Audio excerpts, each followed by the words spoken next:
So I finally beaten Elden Ring for the final time. 3 playthroughs, 2 DLC playthroughs, and unless they come out with more content, I can't see myself playing this game again. So I thought, to commemorate uh, my 530 hours of gameplay in this game, I thought I'd make myself a video showing all the builds I've made over these last, I think, what, 2 years, 3 years. So without further ado, here's my Elden Ring showcase.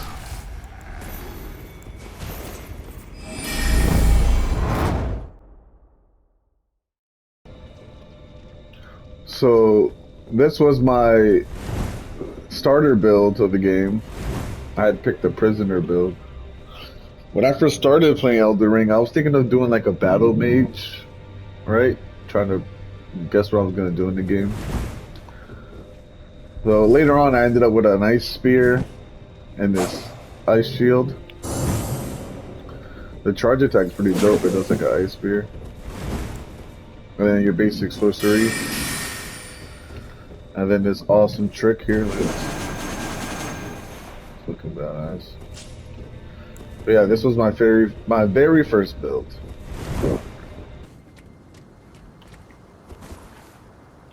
So in every Souls game, I'm usually always a pyromancer. That's always been my thing since like Dark Souls 1. So later on in this game, I discovered pyromancy. But then I discovered black flame pyromancy. So then, eventually, once I got to Kylan and I farmed the whole set and everything, this was my actual build for my first playthrough after the prisoner. So this is the build that I beat the game with my first time.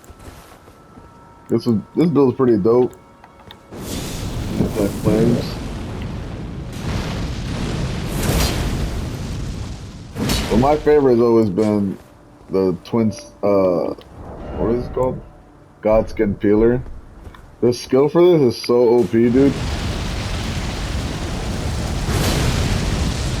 There's been so many times where I've been invaded, and I'll just lure the invader towards me, and then I'll hide behind a wall, and then while they're approaching, I'll just start spitting this shit, and I get them like every time. And then of course I switch to this for, whenever I need to stagger enemies.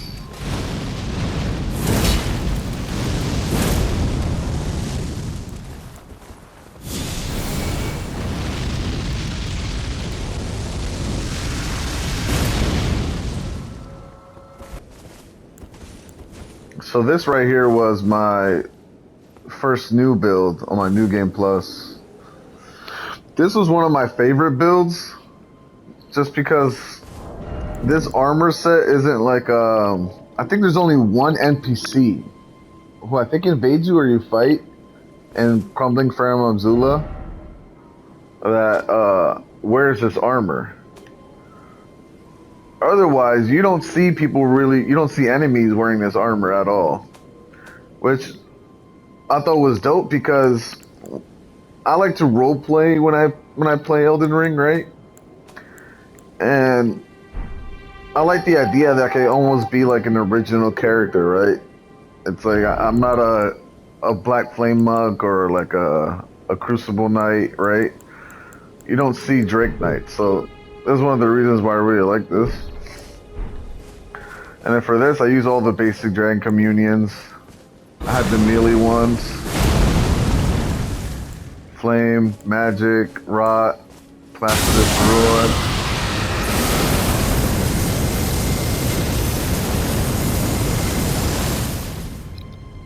And then the spear is fucking dope because you turn into a thundercloud. Yeah, this was definitely one of my favorite builds at first. So this right here is one of the worst builds I've ever fucking made. Like, after I made this build, dude, I just hated it. I don't know if it was because, like, I had my stats set up wrong, my scaling, or if I had the wrong talismans. These weren't the talismans I had equipped, but Death Sorcery does no damage, dude. Like, I was not killing anything. What did this? I forgot what this did. No, that did something else. It was like follow with a normal attack. Oh yeah.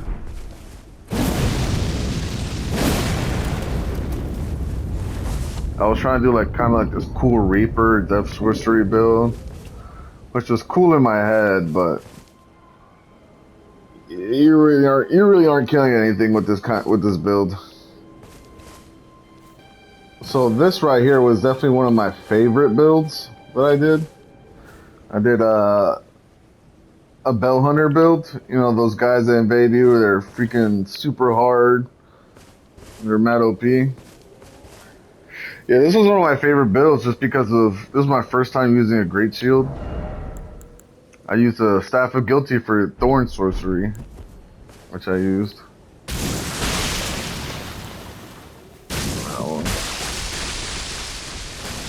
But the best part of this build for me was definitely the weapon skill. This thing is freaking insane.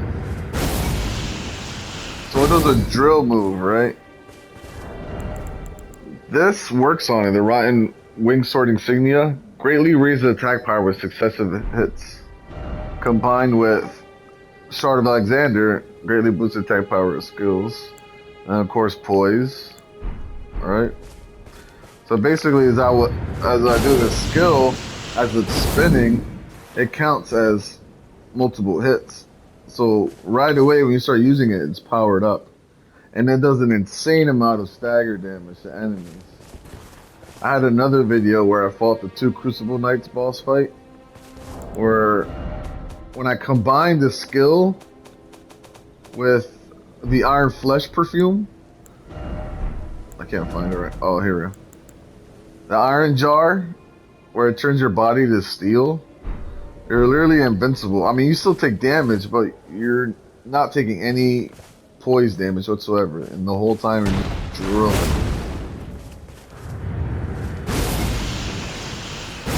Yeah, this was definitely one of my favorite builds. So this was my end game build for my second playthrough. This was my build for the longest time. I had this build for a while. This was probably one of my most favorite builds. Just so because the armor looks badass. That's Malekith's armor. Only thing I did differently was I wore the aristocrat headband. Alright, gold and red. And then I use certain sorceries like Protection, Earthtree, Golden Vow, Earthtree Heal. And then of course Black Blade. And this was like my Black Blade build of the stars.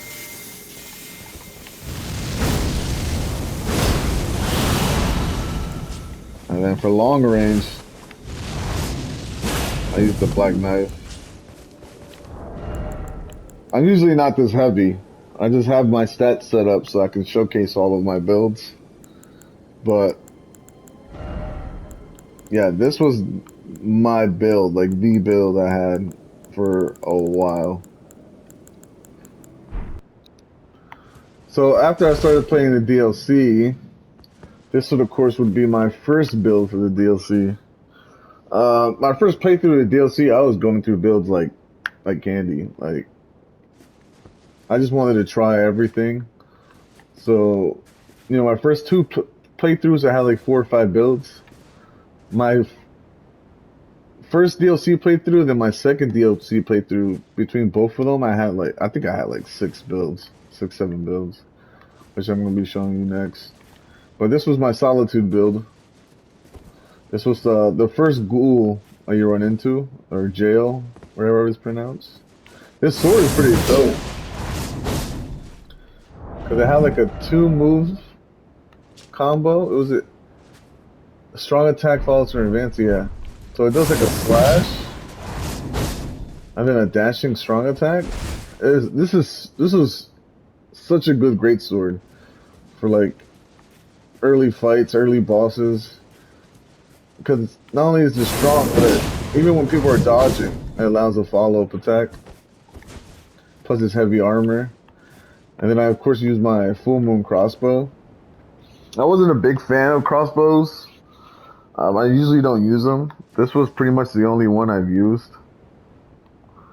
Um, I leveled this one up all the way. But other than that, yeah, I don't really use crossbows. And then, yeah, whenever I fought, like, crowds or enemies where I couldn't attack with a great sword, I switched to the claw. I'd always have the claw on the left hand sometimes. Yeah, this thing's pretty good.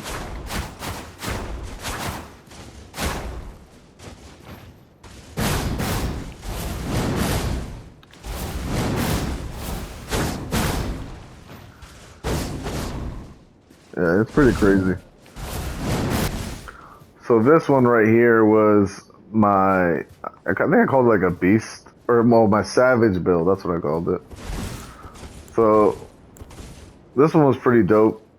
This armor, I love his armor. For those who play the DLC, you know whose armor this is. Usually you get a different helmet, and then you find this pelt later on. But yeah, 100% goes with this armor. And then I got this ancient meteoric ore greatsword, and then the heavy dry leaf arts, which has beast frost up on it now, which I didn't have it on earlier. That's for a different build. But yeah, I'd have my combo. What was it? 1, 2, 3. Oh yeah, no, that wasn't it. There we go. And then the skill for this thing.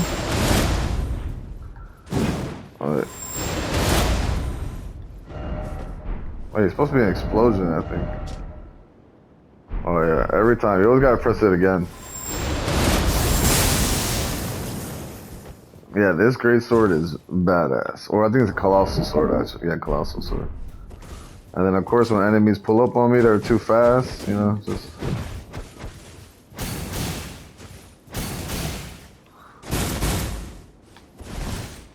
Yeah, this was definitely a badass build. So this right here was another one of my favorite builds. The Death Knight build. I actually missed this armor the first time I went to the dungeon. It's like a dungeon over here. Darklight Catacombs, I think it was. Yeah, I almost completely missed this armor set. This is one of my favorites. I love the lore behind it too. It's the golden armor of the Death Knights. These knights, once Godwin's personal guards, quested to find their transfigured master's cadaver surrogate. The helmet's badass. Yeah, the decaying golden wheel. And I love this set because it goes perfect with the spell that you get in the main game. It's like the Death Lightning.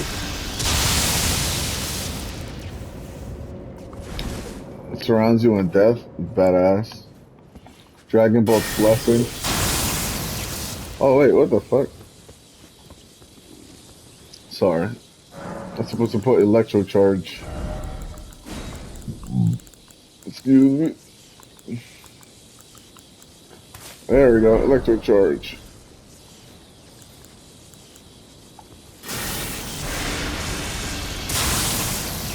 The Electro Charge is so badass. It's just lightning all around you that ticks enemies for like literally no damage. This thing does no damage. There has to be some purpose to it. I think maybe like when enemies have like 1 health left and you're trying to get that last hit in. But this thing really sucks. Does no damage. Knight's Lightning Spirit. This thing's freaking OP. That thing does so much damage, and it's the fact that I use for this build. I use the lightning scorpion charm, which raises lightning attack.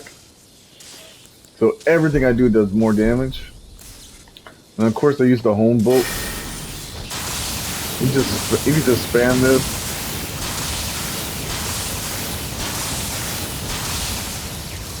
I love it.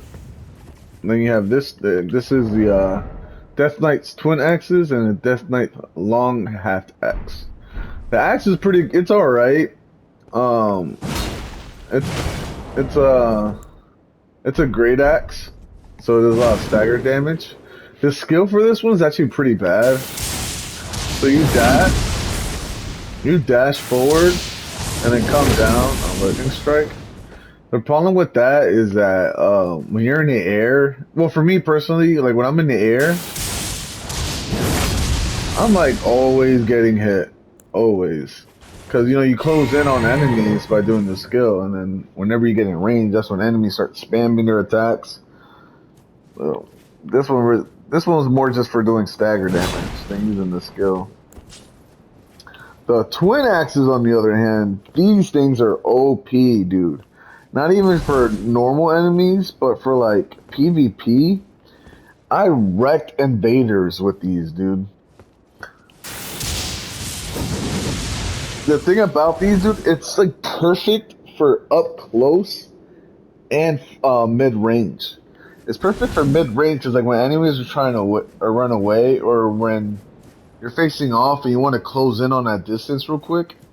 It's like they never expect it because it's a dash at first,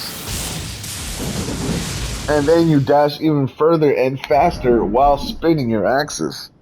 And when you're fighting up close with someone, let's say the person's right in front of me, and you're locked onto them, you'll dash past them a little bit, and then when you do the combo, it'll circle back on them. So you're almost attacking them from behind.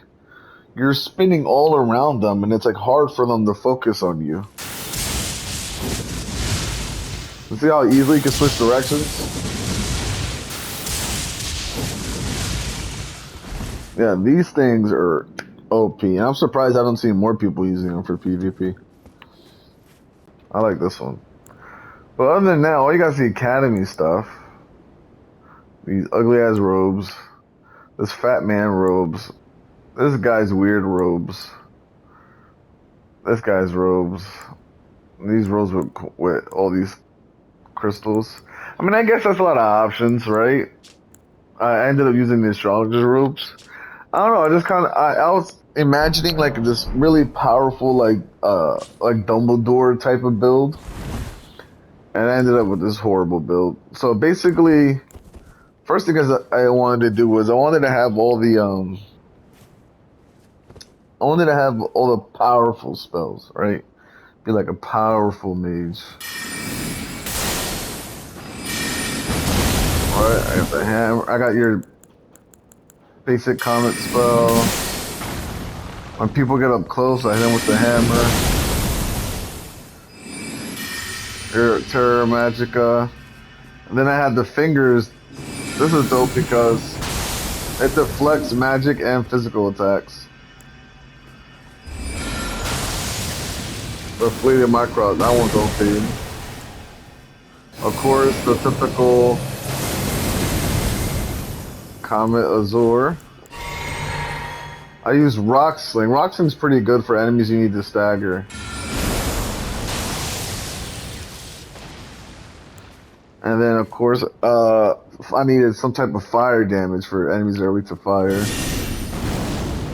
So I did Rolling Magma. And then Founding Stars.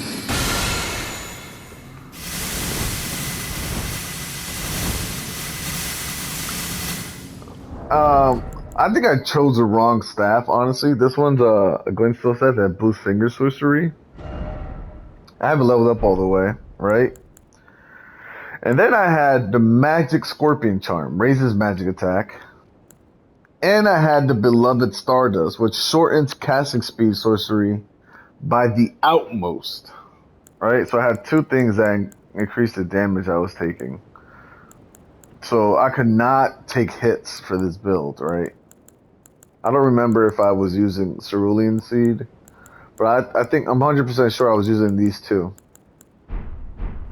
Even with all that, dude, I was not doing enough damage. I think it's maybe just because enemies aren't that weak to magic generally.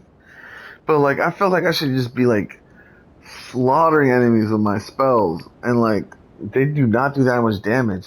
And dude, these spells take forever to cast for a fight. Even with this talisman, spells take way too long.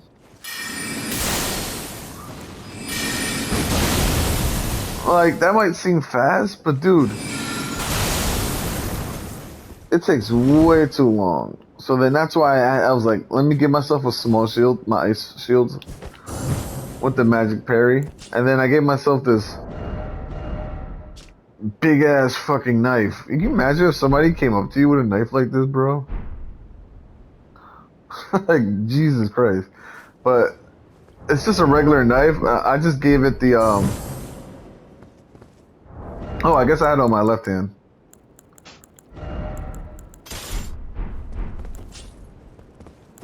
I just gave it the, or maybe I didn't have it in my left hand. Oh, I think I had the staff in my left hand, which I know is usually weird. And then the shield. Yeah, so I had the staff in my left hand with a knife. And then the knife, I would use Bloodhound Step to try to hurry up and get away from people so that I can use spells.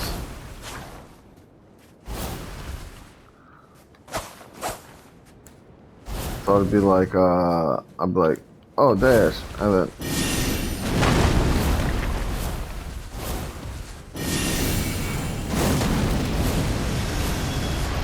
alright, that was kind of like my strategy. And then when I get too close, I give them the old shank. But literally, I hated this build. This build sucked. One of the worst builds I ever did. I don't think I ever will ever do a pure mage or attempt to do a pure mage build ever again. This weapon is so OP, dude. Like, look at this combo.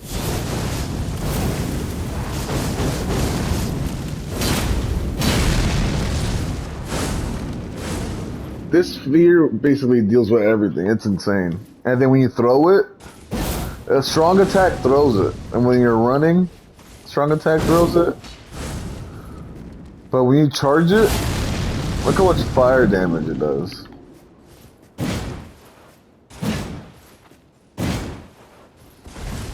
And then I used the a short sword, so you know, for when I need to be quicker. The one cool thing about this is that when you boost it with flame, well, when you get flame on the sword, it'll boost its attack power. So, of course, what I would do is use flame grease, right? Like mesmer fire grease, you know, coat it. But when you run out of those, what I like to do is I like to give it a skill that'll put the sword on fire. So I gave it the spear skill, and then it coats the sword on fire. So now it does extra damage. And then the spear move alone pierces shields, and it goes so far. Like, look how far that was.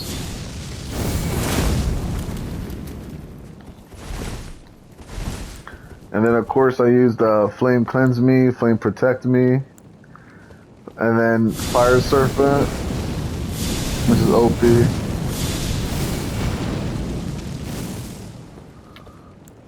Mesmer's Orb. And then of course Rain of Fire. Well, my favorite thing about this build was the Wondrous Physique. Yeah, it was for the DLC. For the DLC, you get this tier called Oil Soaked Tier, which temporarily coats nearby enemies in oil. So like when you drink it, you see how it looks like there's oil dripping off my body? It'll cover all enemies around me in oil. So then I'm just lighting them up, doing so much damage, dude. This build is literally one of the best builds I've ever done, dude. The amount of damage output on this build, dude, is amazing. So this right here was my attempt at making like a white knight type of build. I had like an idea for like what I wanted to do, and this was the best I could get it. This isn't exactly what I wanted, but I used it for a while anyways. I thought it was pretty good. The golden, it was supposed to be like a white gold type of deal, but I couldn't exactly find the clothes or the combination that I really wanted. But this sword thing is pretty cool. You get this sword in the game that's sheathed, and you can turn into the sword of light or into the sword of darkness. It has this really badass move. That actually does a lot of damage, surprisingly. And I had little minor earth tree. That's supposed to heal anybody that comes near it. The multi-layered ring of light, which is badass because it keeps going. Like it'll like keep hitting. And then of course the wrath from afar. And then light of Mikola. And that's what the crown I have on does. I have the circle of light, which boosts intelligence, faith, arcane, and it also boosts the incantation Mikola's light. So this was like my white knight build. Wasn't bad. It was alright. Basically, this is another build where... Oh wait, no, I didn't have this. I had the jump attack one. Or where's that? Here we go. Enhances jump attacks. So this was a build, or another build where I couldn't take any hits because I take extra damage because of this talisman, and I don't guard. So this is another build where I had to dodge a lot. Luckily, this talisman increases dodging and improves dodging, so you dodge better. And then of course I have this for backstepping and rolling. So I backstep, roll. So I'm just doing extra damage the whole time. And then when there's enemies I can't get close to, that's when I'll switch to my Smith's Grip daggers. They're daggers that you throw, and they come back. And you can do, the skill is like a really like a stronger dagger. Yeah, these are amazing. For enemies you can't get close to. I'm just dodging, throwing daggers. Then I have this lantern. If you play the DLC, you already know about this. It has a skill where it can turn you invisible for a short time. Not exactly invisible, but invisible to NPCs and enemies. And it lasts a pretty good amount of time. Let's see. That was like a good like 7 seconds, 8 seconds. And then I have the braided cord robe, which enhances both watchful spirits and vengeful spirits summoned by horned bears. So I used watchful spirit, this incantation, which summons a skull overhead that'll periodically shoot, you know, spirits. And then I had the horned bear, or I think this is the regal one. Oh, just the horned one.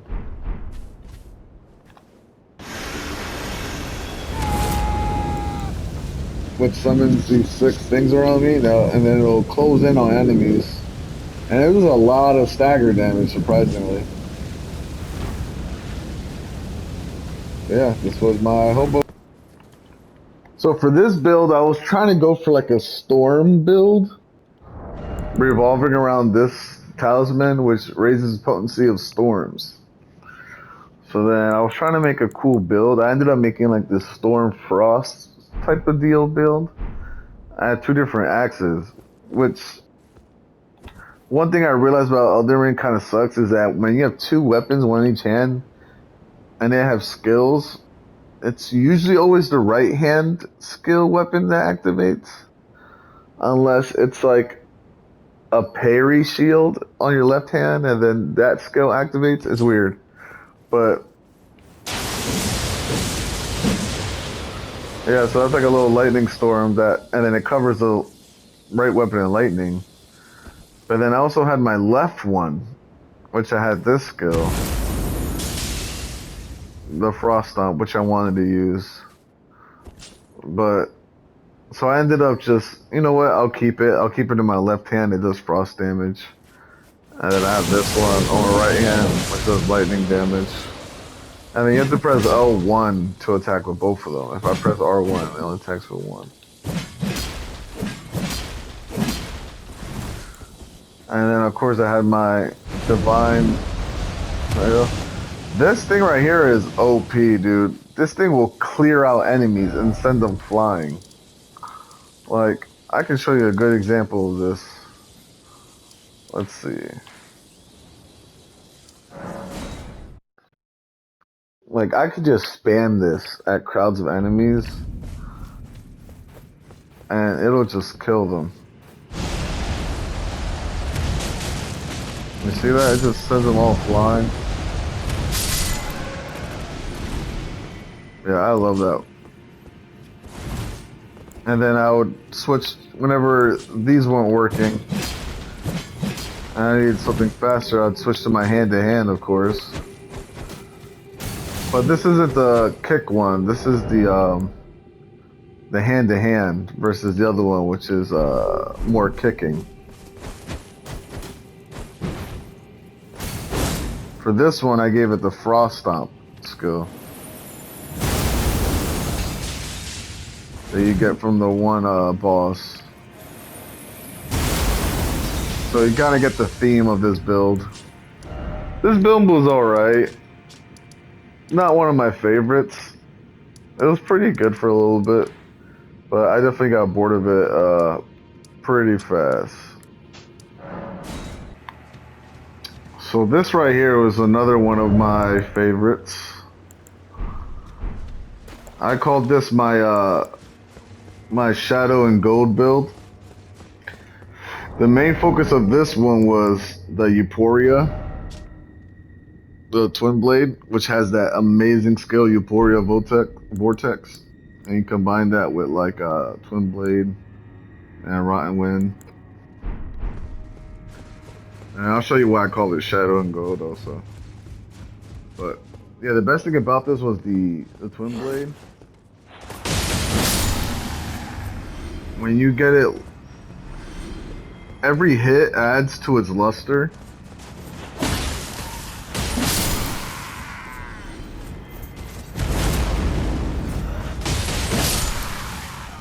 So then once it's charged up all the way, you can do this attack.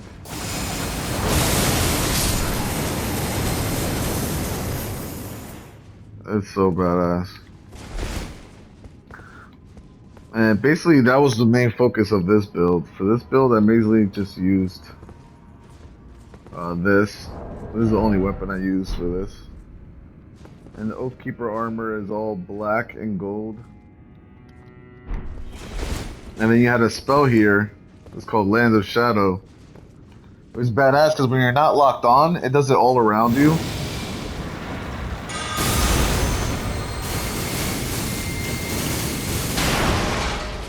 It's all black and gold. Or you can lock on.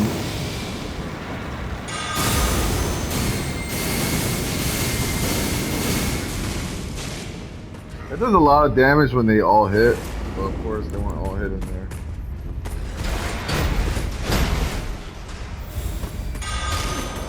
This darkness spell is so OP. I never realized how amazing that spell is.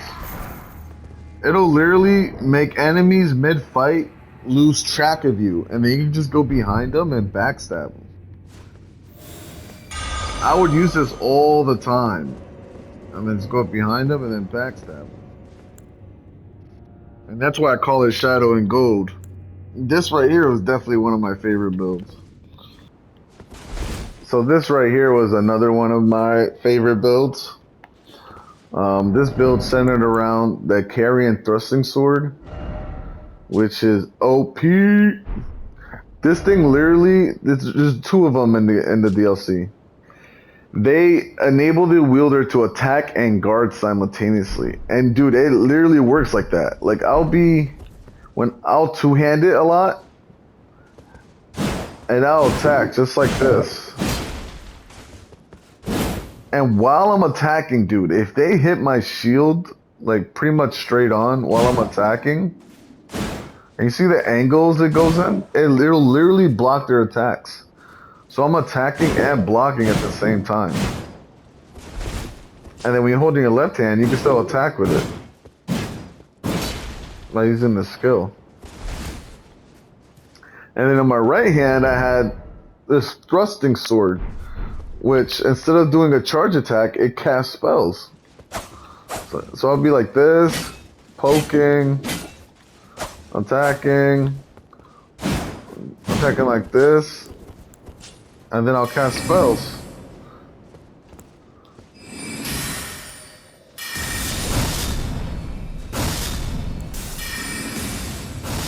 Great sword spells. And then for long range,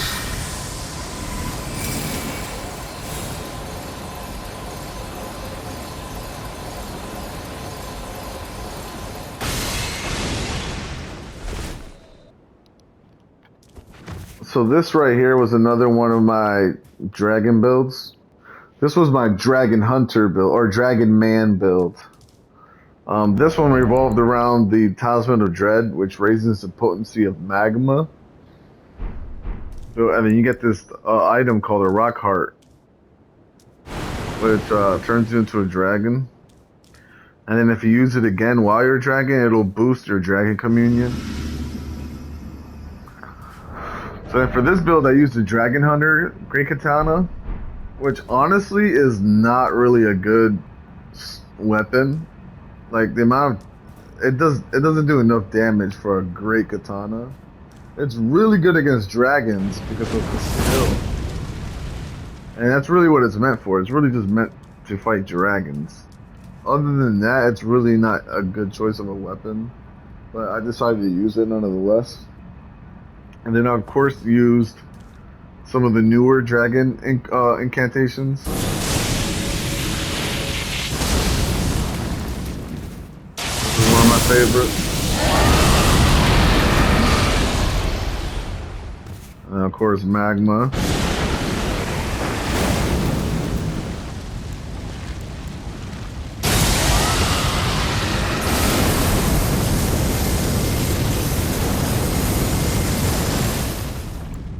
Yeah, this was overall, it was an okay build. I liked using it, but I definitely did get tired of it after a while. So next up is, I did the Drake Knight again, but this time I did it with all the Dragon Cult Red Lightning spells. So the only thing different from this one than my original Drake build is that I also used the Great Bolt of, what's it called? The Bolt of Grand Sax. Yeah, so this was like kind of like my long range. And that thing goes far. Basically like all Red Lightning. Instead of Dragon Communion, I use Dragon Colt.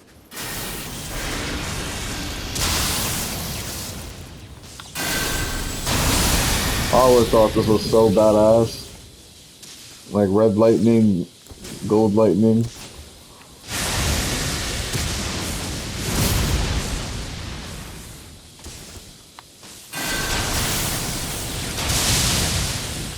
That incantation is OP.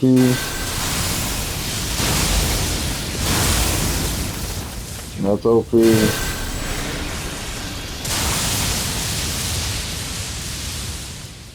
Yeah, this right here is definitely another one of my favorites. And dude, the skill for this thing insane.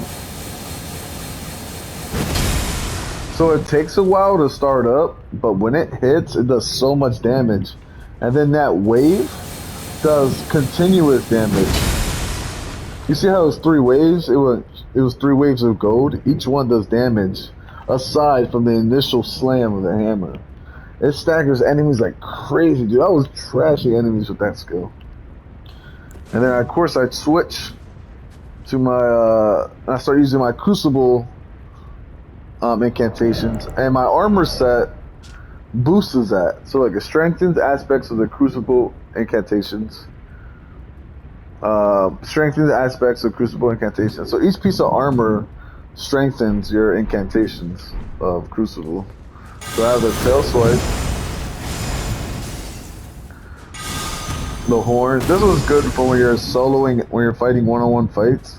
It'll literally launch them in the air. Like I fought in like a bunch of like tougher enemies and it launches them in the air. This incantation is okay. That's from the DLC. It's really not that good. It's good for sort of like clearing out small mobs or like weak mobs, but this one's really not that good. This is really good. It does a lot of stagger damage and it covers a wide area. And then this is like my long range weapon, my long range attack. You can lock on to enemies and it'll do the holy blast wherever they're at. And then I switched to my black and gold. I could have sworn Crucible Knights had a twin blade, right? There's that one Crucible Knight that uses a twin blade. But I guess it's just a regular twin blade. And I thought that was kind of lame, so I just kind of upgraded this one. And then this one has the one incantation. So, you know, whenever I need to be quicker, I'll switch to this. And whenever I need to be a strength, you know, stagger, do damage, I switch to these. Yeah, this is definitely another one of my favorite builds. Like, it does a lot of damage. Then, of course, I use the Wolf Crest Shield from the DLC. It's the wolf is the beast of the Carrion Royal Covenant, so of course it goes with the rest of the build. It actually excels at fending off sorceries. So this one actually has a higher magic defense than most normal shields. And then I have the Carrion Regal Scepter to use my sorceries, which boosts full moon sorceries. I use that for light, you know, set up a little lamp. Great Blade. Alex. Adula's Moon Blade, which does frost damage. And it sends a wave of frost. Ralana's Twin Moons. This for when enemies get up close. And then of course Ronnie's Dark Moon.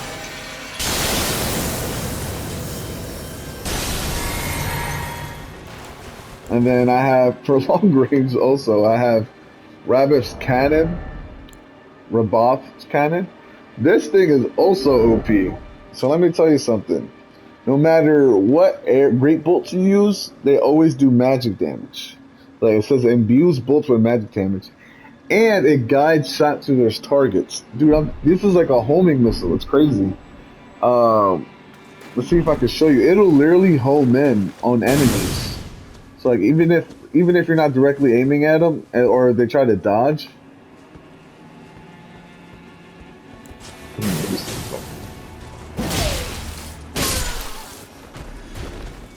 Like this thing.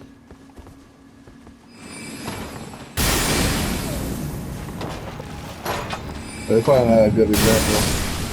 But for enemies that move around a lot, this it'll curve and home in on them. It's amazing. And then for my armor set, I'm in love with this armor set. So first of all, This is Berthol's armor, I think it's called.